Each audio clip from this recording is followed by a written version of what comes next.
नमस्कार, आप देख रहे हैं कशिश न्यूज और आपके साथ मैं हूं दीपक शर्मा। कमीशन का एक मिशन होता है। अमूमन माना जाता है कि काम के एवज में तय देय राशि की जो परंपरा सी बनी है उसे आम बोलचाल में कमीशन कहा जाता है और इसकी वसूली बाकायदा बलिष्ठ लोगों के लिए रोजगार का एक जरिया भी बन चुका है। नाम कमीशन एजेंट का दिया जाता है, जिनका मिशन होता है कमीशन वसूलना। लेकिन यहाँ हम जिस कमीशन की बात करने वाले हैं वह व्यावसायिक नहीं, सियासी है और इसमें कोई आर्थिक लेन देन नहीं, बल्कि सपने, संभावनाओं और सियासी नफा नुकसान की वरीयता होती है। यानी इस हाथ दे उस हाथ ले वाला भाव तो यहाँ भी होता है। और हम जिस कमीशन की बात कर रहे हैं उसे आयोग कहने पर आप उसका उद्देश्य आसानी से समझ सकेंगे। बताया तो यही जाता है कि आयोग अपने गठन के संबंधित क्षेत्र में बेहतरी की संभावना तलाशने के उद्देश्य के साथ होता है, लेकिन वर्षों से लंबित काम चुनावी साल में अगर जल्दबाजी में निपटाए जाने के इरादे को दर्शाता हो तो उसके उद्देश्य पर भी सवाल खड़ा होता है। ऐसे में सवाल तो पूछा जाना बनता है कि क्या अगड़ा पिछड़ा अल्पसंख्यक कमीशन जिताएगा इलेक्शन। जी हाँ, इलेक्शन बिहार में इसी साल होने वाले हैं। कुछ ही महीनों में चुनावी गहमा गहमी बढ़ती दिखेगी और ऐसे में बिहार जो सिर्फ और सिर्फ सामाजिक, सियासी, जातीय समीकरण के आधार पर सत्ता में आने की गुंजाइश तलाशने वाले दलों का एक बेहतर तालमेल बना हुआ है, वहाँ ये कमीशन कितना कारगर होगा, ये सवाल खड़ा होता है। हमारे साथ कुछ मेहमान जुड़े हुए हैं, उनसे आपका परिचय करा दें। हमारे साथ कांग्रेस की ओर से पार्टी का पक्ष रखने के लिए विशाल यादव जी जुड़े हुए हैं, बीजेपी की ओर से राहुल आनंद जी और आरजेडी की ओर से प्रमोद सिन्हा जी। आप तीनों का बहुत बहुत स्वागत है। बड़ी बात यही है और सीधा सवाल यही है कि क्या कमीशन का मिशन उस संबंधित क्षेत्र में बेहतरी की संभावना तलाशना है या चुनावी माहौल में चुनावी हित साधना है? शुरुआत हम करेंगे राहुल जी से। देखिए दीपक जी, सबसे बड़ी बात यह है कि भारतीय जनता पार्टी का जो पंच लाइन है, सबका साथ, सबका विकास और सबका सम्मान और सबका विश्वास, उसके तहत हम हर वर्ग के लोगों के लिए कुछ ना कुछ करते रहे हैं ताकि हमारी विश्वसनीयता उस विश्वास के साथ जब वो वोट देने जाए तो उनको लगे कि हमारे लिए कौन बेहतर सोच रहा है और कौन हमारे लिए बेहतरी के लिए काम कर रहा है। देखिए, ये जो आज कमीशन बना है, इसकी चर्चा इसलिए होनी जरूरी है क्योंकि इसमें 4 पॉइंट्स हैं। इसकी ज़रूरत के ऊपर ही इसके पीछे 4 पॉइंट है। पहला ये कि सामाजिक संतुलन बनाए रखने के लिए, दूसरा आर्थिक आधार पर आरक्षण की ज़रूरत को समझने के लिए, तीसरा राजनीतिक रणनीति के लिए और चौथा अन्य वर्गों की तरह अध्ययन की ज़रूरत। अगर इसको एक एक करके समझे तो ये समझ सकते हैं कि अब तक हमारे बिहार के अंदर अगर हम बात करें तो पिछड़े वर्ग, अति पिछड़े, दलित समुदाय के लिए विभिन्न लोगों के लिए आयोग बने हैं, लेकिन कभी स्वर्ण के लिए आयोग नहीं बने थे। और ये एक नई तरह की चीज़ें हैं क्योंकि ईडब्ल्यूएस का जो आरक्षण दिया गया था स्वर्ण को, वो कहीं ना कहीं इसी चीज़ के लिए दिया गया था कि उनकी जो बेहतरी है उसको वो अचीव कर सके। यहाँ समझने वाली बात यह है कि जो आयोग बना है उसमें 4 तरह की जाति को आना है।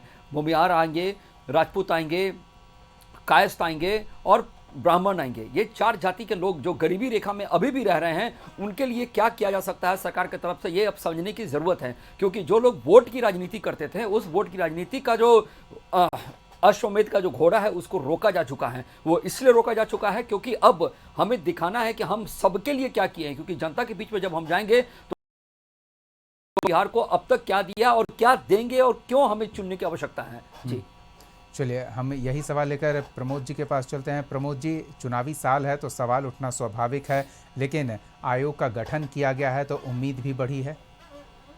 देखिए दीपक जी, बिहार जो है चुनाव की दहलीज पे खड़ा है और 2-3 महीना के बाद चुनाव का ही घोषणा होना है।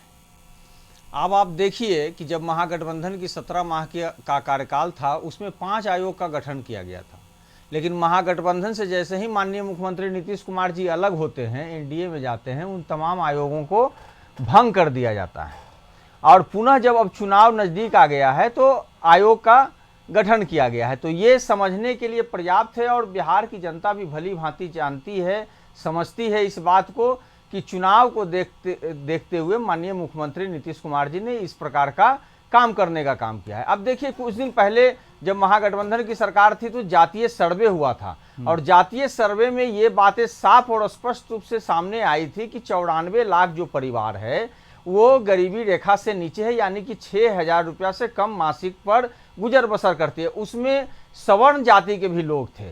ऐसा नहीं है कि उसमें सिर्फ पिछड़े अति पिछड़े दलित महादलित परिवार के ही लोग थे, अल्पसंख्यक लोग थे, उसमें सवर्ण समाज के भी लोग थे। तो सरकार ने, जो महागठबंधन की सरकार थी, उसने निर्णय लिया था कि 2 लाख रुपया उनको आर्थिक रूप से हम सशक्त करने के लिए, उनको समाज की मुख्य धारा में लाने के लिए, उनके जीवन स्तर को सुधारने के लिए हम 2 लाख रुपया उनको प्रत्येक 94 लाख परिवार को हम देने का काम करेंगे।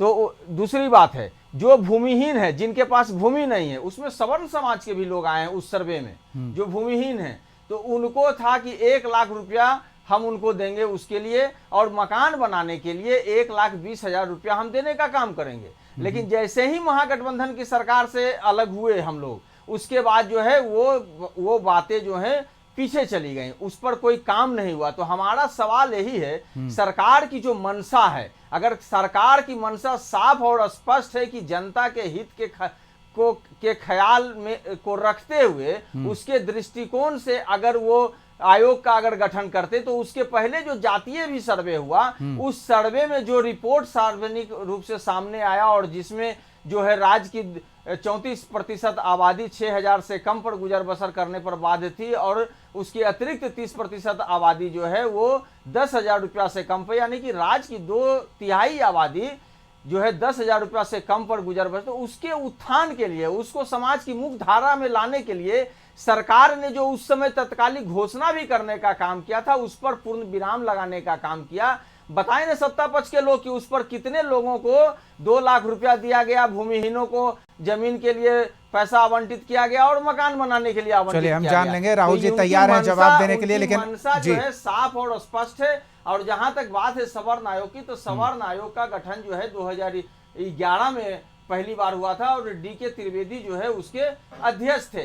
लेकिन सबसे बड़ा सवाल है कि आयोग का गठन और आयोग के गठन के पश्चात आपने क्या उन समस्याओं का निराकरण हुआ, ये महत्वपूर्ण है। और चुनाव के समय में जब आपने इस प्रकार का काम किया है, तो जनता जान रही है, जनता समझ रही है भली भांति, या फिर आप बेहतर समझ रहे हैं कि इसका सियासी फायदा गठन करने वाले समूह को मिल जाएगा और इसलिए परेशानी में हैं आप? दीपक जी एक छोटा सा जवाब दे देते हैं आपके कमेंट पर।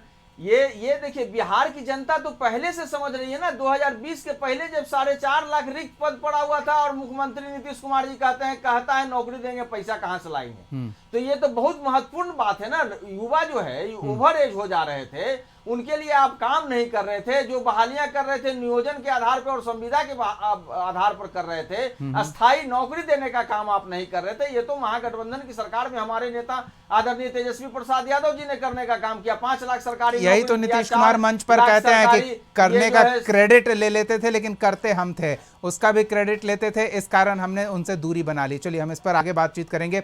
हम विशाल जी के पास चलते हैं और उनसे जान लेते हैं। विशाल जी, सिर्फ सवर्ण आयोग की बात हो रही है, लेकिन ऐसा नहीं है, और पिछड़ा वर्ग आयोग है उसका भी पुनर्गठन हुआ है, अल्पसंख्यक आयोग है उसका भी पुनर्गठन किया गया है। यानी कोई ऐसा नहीं है कि विशेष समूह को अपने साथ लाने के लिए, लुभाने के लिए एक अलग से आयोग गठित कर दिया गया है, बल्कि इस पूरे जो सर्व समाज की बात होती है उसके लिए प्रयास किया जा रहा है, ऐसा प्रतीत हो रहा है, ऐसा दिखाया जा रहा है। क्या कहेंगे? आपको हम पहले ही बता दे रहे हैं, ये सरकारी रूप में राजनीतिक नियुक्ति की गई है। अगर ये नियुक्ति समाज हित में होता, बिहार हित में होता, तो बहुत पहले कर दिया था। अब चुनाव 3 महीने बाकी रह गया आदर्श आचार संहिता लगने के लिए, तो ये लोग राजनीतिक नियुक्ति कर रहे हैं, क्योंकि माल महाराज के और मिर्जा खेले होली। बिहार के जनता का पैसा और भाजपा और जदयू के नेता कैसे इसका बंदर बांट करे, इसके लिए नियुक्तियां की गई है। ये कोई बड़ी बात नहीं है। भाजपा का नहीं है ना, आयोग के लिए हजारों करोड़ का फंड हो जाए और उसका बंदर बाट हो जाए, ऐसा तो नहीं है। कभी कभी स्टेशनरी के पैसे भी कम पड़ जाते हैं, ऐसे कई आयोग के सदस्यों से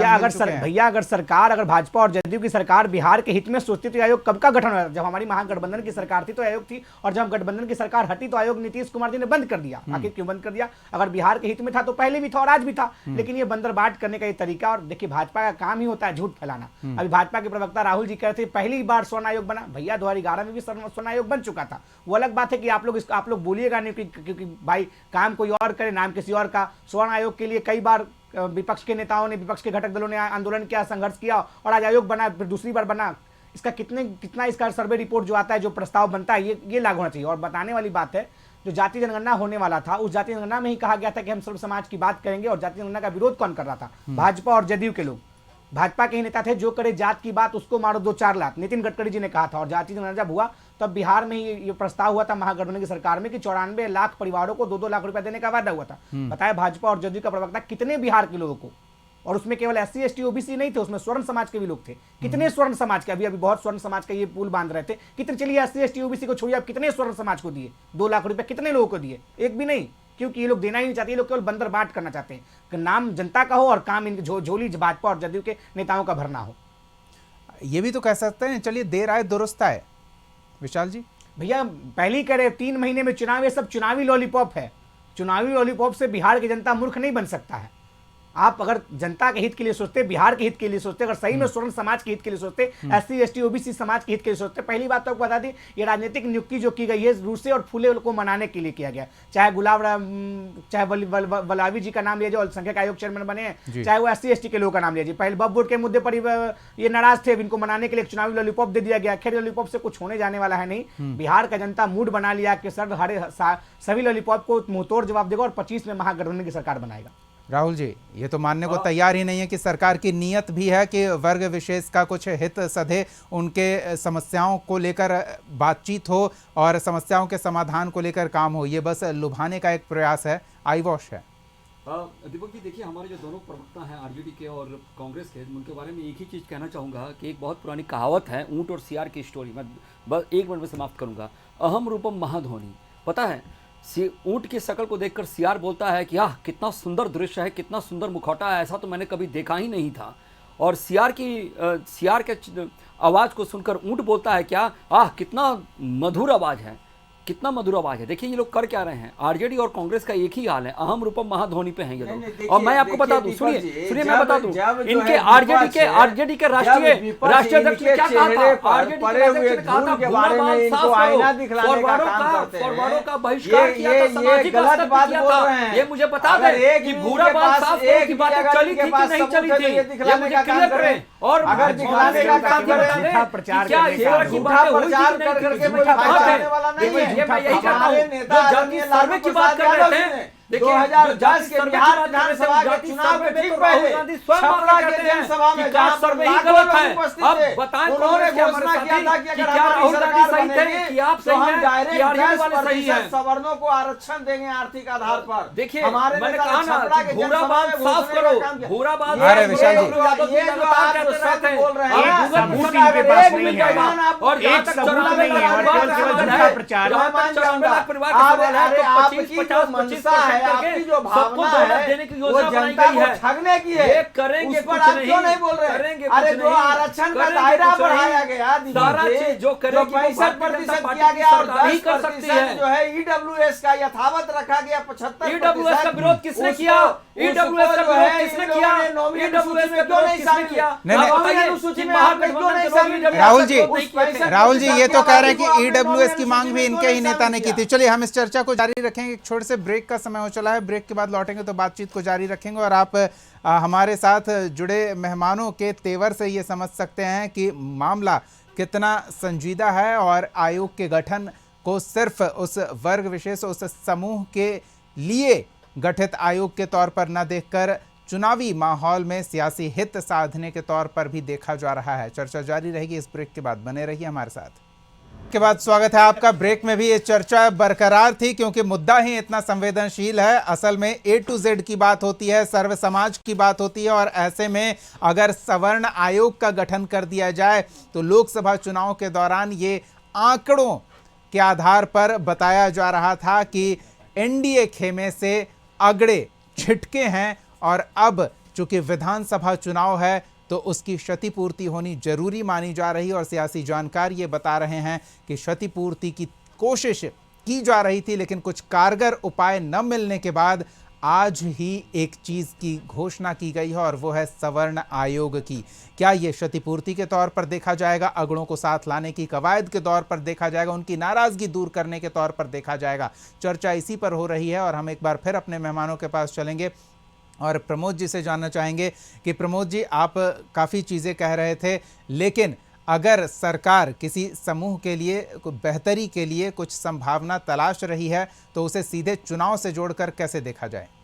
नहीं दीपक जी, जो नियति है ना, जो मंशा है सरकार की, उसको मैं बतलाने का काम कर रहा हूँ। अगर इनकी मंशा साफ और स्पष्ट होती, 3 सालों के लिए आयोग का जो कार्यकाल होता है, तो जब आपने महागठबंधन की सरकार में जिन आयोगों का गठन करने का आपने काम किया था, सरकार से हटते ही आपने, लगता है 6 महीना लगभग चला होगा, उसके बाद आपने उसको भंग करने का काम किया ना।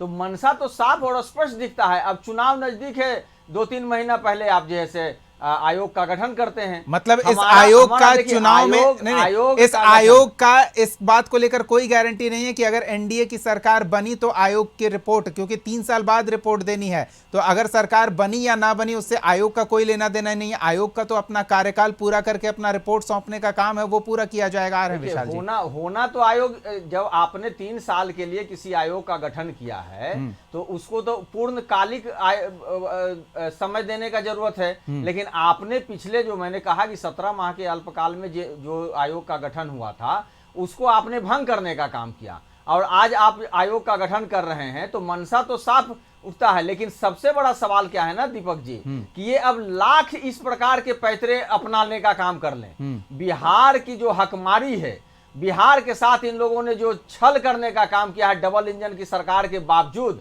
जब बिहार को जरूरत है अतिरिक्त पैकेज की, वहां पर कुछ देने के बजाय जब आप 85 केंद्रीय विद्यालय देने की बात होती है तो दूसरे राज्य को देते हैं, 28 नवोदय विद्यालय देने की बात होती है दूसरे राज्य को देते हैं, और आप जो मेगा टेक्सटाइल पार्क है जो बिहार में वो सब अभी चर्चा का विषय नहीं है। महत्वपूर्ण इसलिए हो जाता है ना दीपक जी, महत्वपूर्ण इसलिए हो जाता है कि जब आप बिहार की हकमारी कर रहे हैं, बिहार को उसका वाजिब हक नहीं दे रहे हैं, बिहार में जो पलायन बदस्तूर जारी है उस पर आपने यहाँ तो बिहार के सवर्णों के हक की बात हो रही है कि उन्हें हक देने लायक भी समझा जा रहा है कि नहीं समझा जा रहा है, हम इस पर बात कर रहे हैं। है कि जब ये अपने काम को गिनाने में नाकाम साबित हो रहे हैं तो कुछ ना कुछ तो ये करने का काम करेंगे। ये कुछ ना कुछ माना जा रहा है। विशाल जी, आप क्या कह रहे थे? राहुल जी आएंगे आपके पास।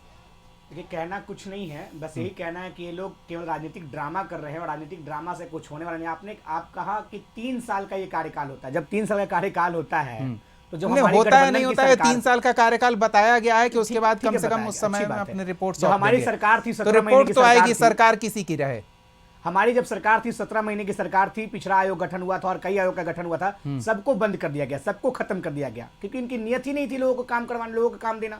नहीं, ऐसा नहीं कि उसे बंद रखा गया है। पिछड़ा आयोग में उसका भी पुनर्गठन किया गया, अल्पसंख्यक आयोग का भी पुनर्गठन किया गया है। चुनाव आने पर पुनर्गठन के उसके बाद जब नीतीश कुमार जी भाजपा के साथ चले गए, फिर पूरा आयोग का बंद कर दिया गया। जो हमारे साथ सरकार में थे, आयोग का गठन किया गया था और सरकार से जाने के बाद तुरंत आयोग को खत्म कर दिया गया। तो साफ पता चल रहा है कि चुनाव आया तो चुनावी लॉलीपॉप बिहार की जनता को देने का प्रयास कर रहे हैं। खैर, इससे कुछ होने जाने वाला है नहीं। ये सरकारी रूप में राजनीतिक नियुक्ति है जिसमें राजनीतिक बंडर बांट किया जाएगा। चलिए, राजनीतिक नियुक्ति है और सियासी तमाशा है जिसके माध्यम से, मनोरंजन के माध्यम से उस वर्ग विशेष को, उस समूह को लुभाने का प्रयास सरकार चुनाव से पहले कर रही है। राहुल जी कुछ कहेंगे? देखिए दीपक भाई, ये जो मैंने ऊट शेयर वाली जो बातें आपको बताई, अगर उसमें देखा जाए तो हमारे साथ जो सीआर हैं यानी आरजेडी, उसने भी ईडब्ल्यूएस 10% आरक्षण का विरोध किया था। सुनिए, अब डीएमके ने विरोध किया था, सीपीआई और सीपीआईएम ने विरोध किया था, एआईएमआईएम ने विरोध किया था, बीसीके ने विरोध किया था, यहाँ तक कि कांग्रेस ने दिखावे के लिए समर्थन किया, उसके बाद इन्होंने भी पैर खींच लिया। अब आप बताइए, सीआर जो लोग बैठे थे, और ये 2020 में लोगों ने करने का काम किया। आज जदयू 3 नंबर की पार्टी बनी है। प्रमोद जी, विशाल जी, जनता पार्टी का हाथ है। नहीं, राहुल जी ठीक है। विशाल जी, एक सेकंड। राहुल जी, प्रमोद जी और विशाल जी इसी ओर इशारा कर रहे थे कि चुनावी माहौल में ये बस आप तमाशा खड़ा करके दर्शकों का ध्यान अपनी ओर आकर्षित करने का प्रयास कर रहे हैं और पीछे कोई मंशा नहीं है कि समूह का कुछ फायदा हो। आपने वही किया, इनका ध्यान अपनी ओर खींच लिया है।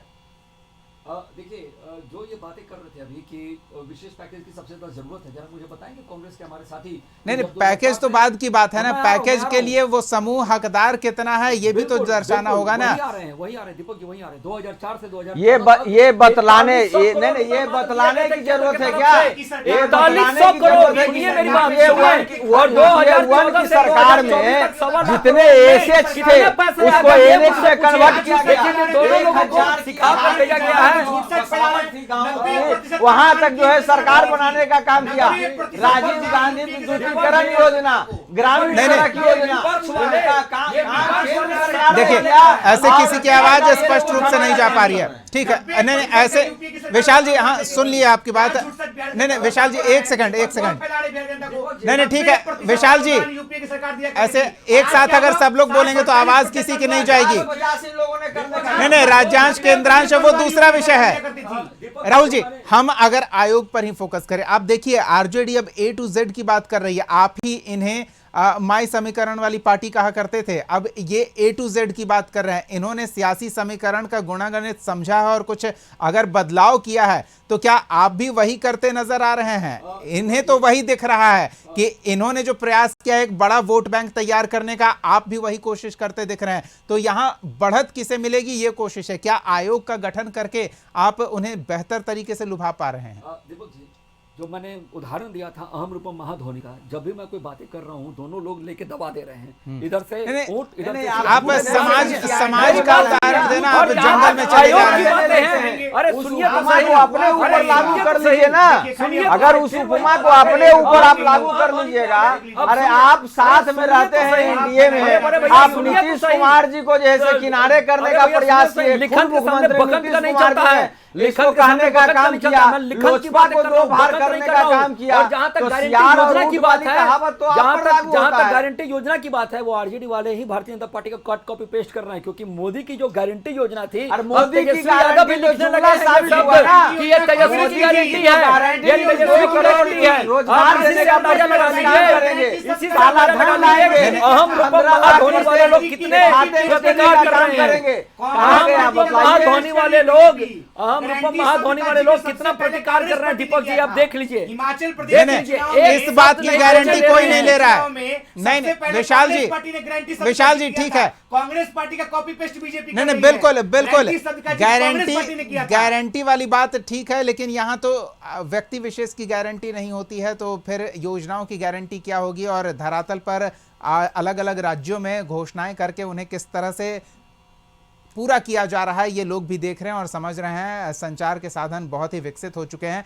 कल दूसरी दुनिया के शोर पर क्या हो रहा है वो आज यहाँ पता चल जाता है। लेकिन बड़ी बात यह है कि जो आयोग का गठन किया गया है वो क्या वाकई एक समूह के हित को ध्यान में रखकर किया गया है या चुनावी हित साधने के लिए किया गया है, ये सवाल है। और इस सवाल का जवाब जनता तलाशेगी, जनता गुणागणित बेहतर कर सकती है। फिलहाल बहुत बहुत धन्यवाद विशाल जी, राहुल जी और प्रमोद जी अपना समय देने के लिए, इस चर्चा में शामिल होने के लिए। अगले एपिसोड में एक और सवाल के साथ हम फिर मौजूद रहेंगे। तब तक के लिए देखते रहिए कशिश न्यूज़।